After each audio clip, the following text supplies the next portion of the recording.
कहानी है छोटे से गांव शिवपुर की, जहां इस बार की पौष की ठंड ने आतंक का रूप ले लिया था।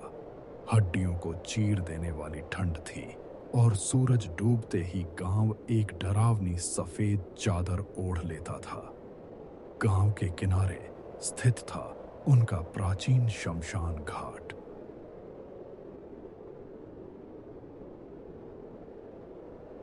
आतंक की शुरुआत तब हुई जब गांव के एक मजदूर रामदीन काका का 10 साल का बेटा दीपक घने कोहरे में शमशान घाट के पास से अचानक लापता हो गया।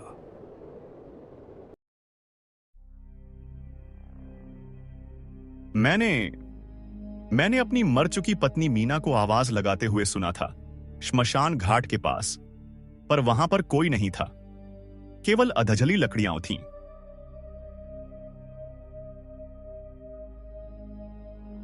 यह कोई सामान्य भूत नहीं, बल्कि एक छलावा है। यह प्रेत आत्मा लोगों को उनके प्यारे मरे हुए रिश्तों का भ्रम दिखाती है और उन्हें भ्रमित करके उन्हें अपना शिकार बनाती हैं। पंडित जी की चेतावनी से गांव में दहशत और बढ़ गई। अब डर का माहौल जमे हुए कोहरे की तरह घना था। सूरज ढलते ही गलियां बर्फीली कब्रिस्तानों जैसी सुनसान हो जाती। रात होते होते चुप्पी ऐसी जम जाती थी कि हर आहट मौत की आहट लगती।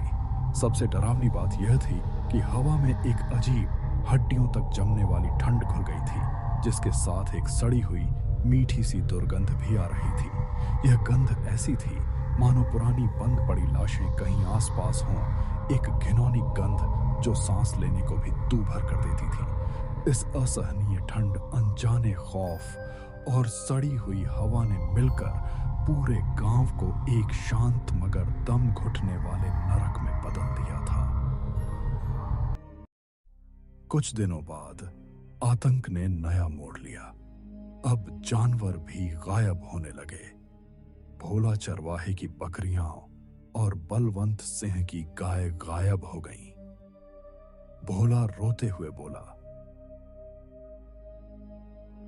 मेरी 10 बकरियां गायब हो गईं और उनके पैरों के निशान शमशान घाट की तरफ गए, पर वहां जाकर देखा तो केवल उनके अवशेष ही मिले। कोई रास्ता निकालो पंडित जी। ये सब मनगढ़ंत बातें हैं, कोई छलावा वल्लावा नहीं है। मैं खुद आज रात में पहरा दूंगा। बलवंत, यह चोर डाकू नहीं है जो तुम्हें डराएगी। यह मायावी प्रेतनी है। तुम्हें लालच दिखाएगी, तुम्हें भ्रम में डालेगी, तुम्हारे साथ छलावा करेगी।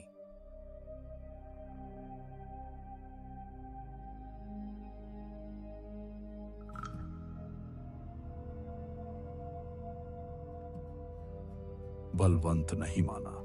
उस रात वह बंदूक लेकर शमशान की तरफ चल दिया और फिर पहरा देने के लिए बैठ गया।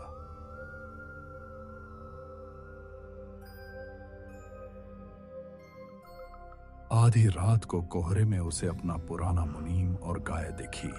मुनीम के हाथ में सिक्कों से भरी थैली थी। भूतनी ने छलावे का नया रूप ले लिया था।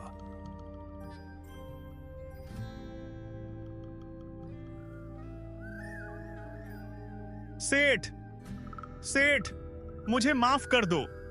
ये लो तुम्हारा सारा बकाया।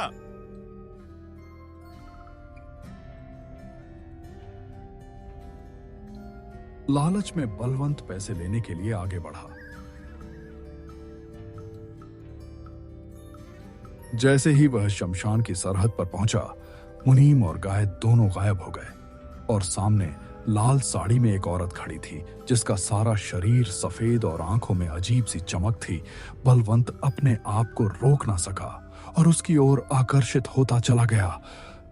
वो कोई और नहीं, वही छलावा थी। बलवंत का शरीर डर और आकर्षण की अजीब मिश्रण से कांप रहा था।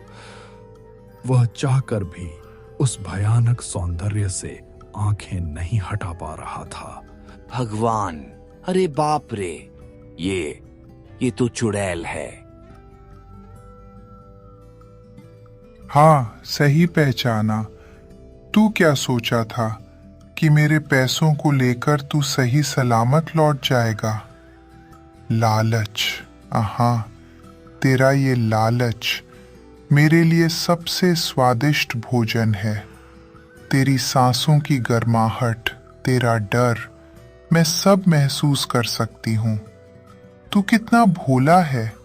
इस मुर्दा जगह पर तूने धन की इच्छा की। यहाँ तो सिर्फ राख और चीखें मिलती हैं। कौन हो तुम? मुझे जाने दो। मैंने कोई गलती नहीं की। प्लीज चुड़ैल बहन, मुझे जाने दो। जाने दूं? हाँ हाँ हाँ, अब कहाँ जाएगा तू? अब तो तू मेरे जाल में फंस चुका है। कीड़े तेरा ये शरीर मेरे भूख को शांत करेगा।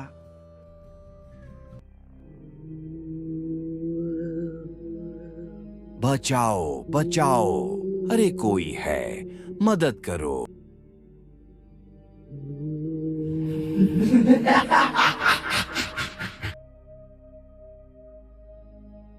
सुबह की पहली किरणें अभी पूरी तरह से निकली भी नहीं थीं कि गांव में रात की घटना की फुसफुसाहट आग की तरह फैल चुकी थी। भोला ने तुरंत गांव के मुखिया और कुछ मजबूत लोगों को इकट्ठा किया। भोला डर से कांपते हुए बोला, मुखिया जी, मेरा दिल कह रहा है बलवंत के साथ कुछ बुरा हुआ है। कल रात वो जिस जिज्ञासा और क्रोध में शमशान की तरफ गया था, वो जगह सही नहीं है। हमें चलना चाहिए। सभी गांव वाले, जिनमें डर और जिज्ञासा का मिश्रण था, लाठी डंडों के साथ शमशान के सरहद पर स्थित उस पुराने विशाल बरगद के पेड़ की ओर बढ़े।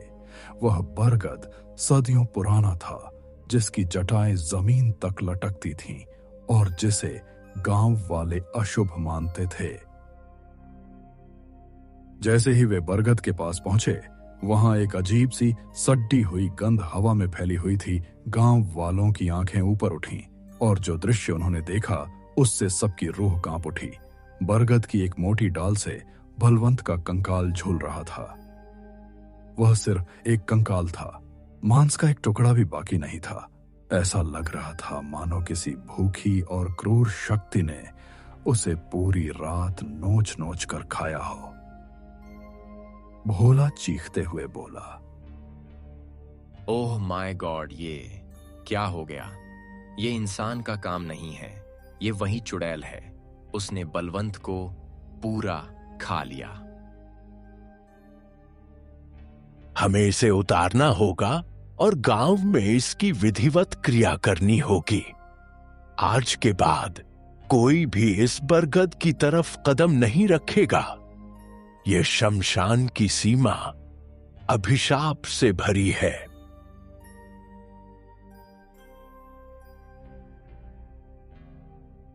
गांव वालों ने डरते डरते किसी तरह कंकाल को नीचे उतारा, लेकिन उस दिन से उस गांव पर उस चुड़ैल का खौफ हमेशा के लिए छा गया।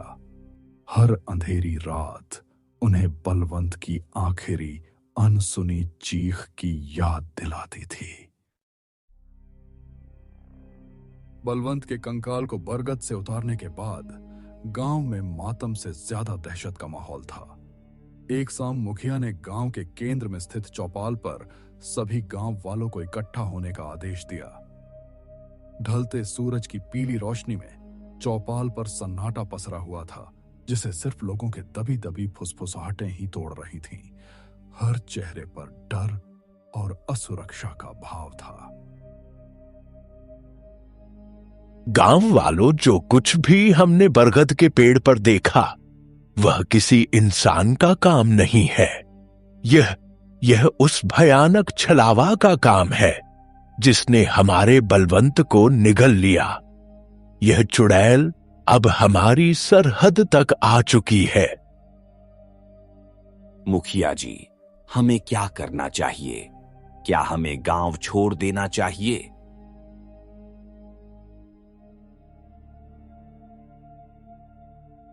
नहीं, हम अपने गांव को छोड़कर कहीं नहीं जाएंगे। बलवंत का कंकाल हमें चेतावनी दे रहा है कि अगर हमने कुछ नहीं किया तो कल कोई और उसका शिकार होगा। इस चुड़ैल को मारने के लिए हमारे डंडे, हमारी तलवारें काम नहीं आएंगी। यह काली शक्ति है और काली शक्ति का सामना करने के लिए हमें एक पहुंचे हुए तांत्रिक को बुलाना होगा। एक ऐसा सिद्ध पुरुष जो मंत्रों और तंत्र विद्या से इस दुष्ट आत्मा को इस गांव की सीमा से हमेशा के लिए निकाल फेंके।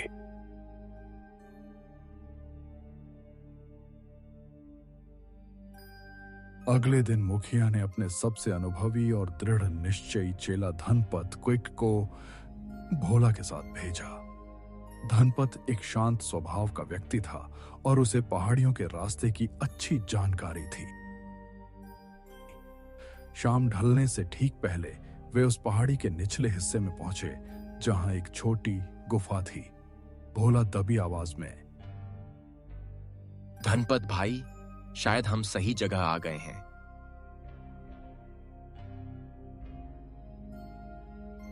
हाँ, पर यहां का माहौल बहुत भारी है। चुपचाप चलो।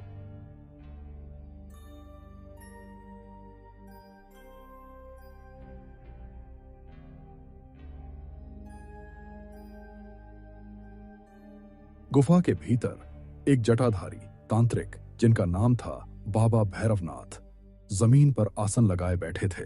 बाबा के माथे पर राख और रक्त का टीका लगा था। उनके सामने हवन की आग जल रही थी जिसमें कुछ जड़ी बूटियां और हवन सामग्री डाली जा रही थी। हवन के चारों तरफ हड्डियां घूम रही थीं जो शायद किसी पुराने अनुष्ठान का हिस्सा थीं। बाबा भैरवनाथ तेज कर्कश आवाज में मंत्रों का जाप करते हुए, ओम ह्लीं क्रीं चामुंडाय विच्छे श्मशानवासिनी कंकालधारिणी जागृत जागृत। ओम ह्लीं क्रीं चामुंडाय विच्छे। मंत्रों का जाप जैसे जैसे तेज होता गया, हड्डियां हल्के से हिलने लगी। बाबा भैरवनाथ अपनी सिद्धि के चरम पर थे। भोला और धनपत दोनों डर से ठिठक गए। उन्हें लगा कि उन्होंने बाबा को गलत समय पर परेशान कर दिया है। धनपत साहस जुटाते हुए बोला, बाबा, ओ बाबा भैरवनाथ। कौन हो तुम और किस मनहूस घड़ी में मेरी साधना भंग करने चले आए हो? क्या तुम्हारी मौत तुम्हें यहां खींच लाई है? भोला और धनपत ने डरते डरते बाबा भैरवनाथ को बरगद के पेड़, मुनीम के छल, बलवंत के लालच और अंत में कंकाल की भयावहता की पूरी कहानी सुनाई। समझ गया, यह कोई साधारण आत्मा नहीं है, यह छलावा है। शमशान की सीमा पर बैठी हुई एक महादुष्ट यक्षिणी। इसे मारना आसान नहीं होगा। यह मायावी है, यह रूप बदलती है और यह डर खाकर पलती है। लेकिन मैं भैरवनाथ ऐसी शक्तियों का संहार करने के लिए ही साधना करता हूं। मैं तुम्हारे गांव चलूंगा।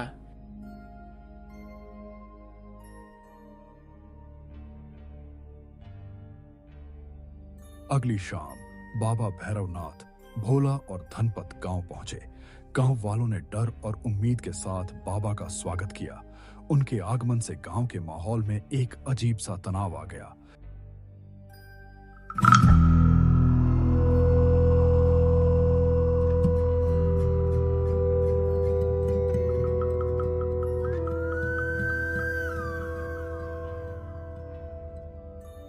सन्नाटे को चीरते हुए बाबा भैरवनाथ और गांव के कुछ लोग शमशान की तरफ चल देते हैं।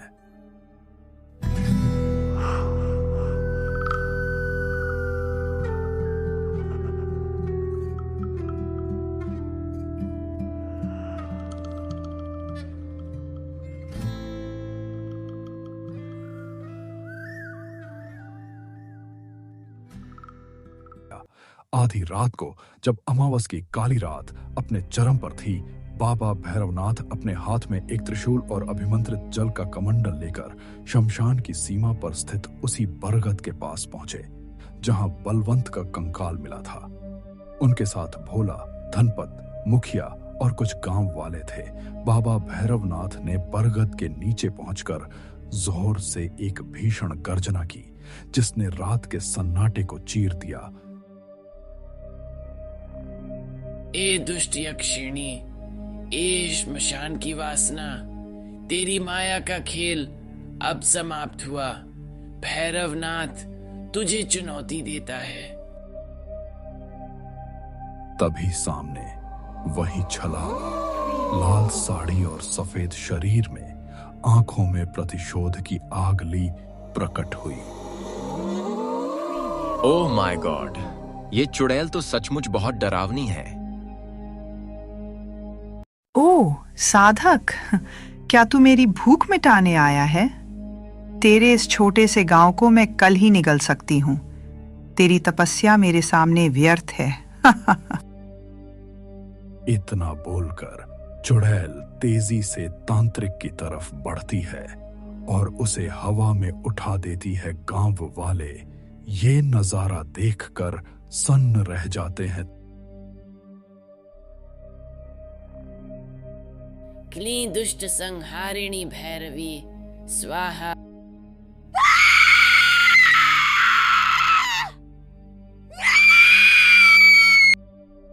गांव वालों को विश्वास हो गया कि बाबा भैरवनाथ ने न केवल बलवंत की मौत का बदला लिया, बल्कि पूरे गांव को एक भयानक अभिशाप से बचा लिया।